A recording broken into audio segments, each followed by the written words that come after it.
اور جب ان کے پاس اللہ کی طرف سے پیغمبر آخر الزماں صلی اللہ علیہ وآلہ وسلم آئے اور وہ ان کی آسمانی کتاب کی تصدیق بھی کرتے ہیں،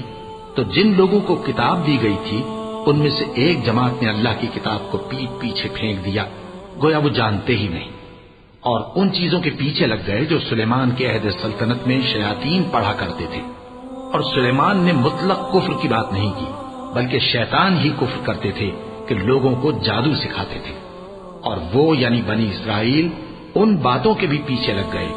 جو شہر بابل میں دو فرشتوں یعنی ہاروت اور ماروت پر اتری تھی،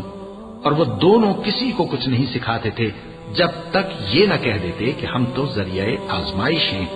تم کفر میں نہ پڑو۔ غرض لوگ ان سے وہ چیز سیکھتے جس سے میاں بیوی میں جدائی ڈال دے، اور اللہ کے حکم کے سوا وہ اس چیز سے کسی کا کچھ بھی نہیں بگاڑ سکتے تھے، اور کچھ ایسے منتر سیکھتے جو ان کو نقصان ہی پہنچاتے اور فائدہ کچھ نہ دیتے، اور وہ جانتے تھے کہ جو شخص ایسی چیزوں یعنی سحر اور منتر وغیرہ کا خریدار ہوگا اس کا آخرت میں کچھ حصہ نہیں،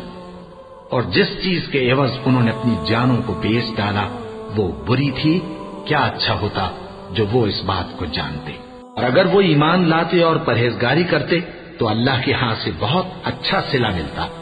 کیا اچھا ہوتا جو وہ اس سے واقف ہوتے۔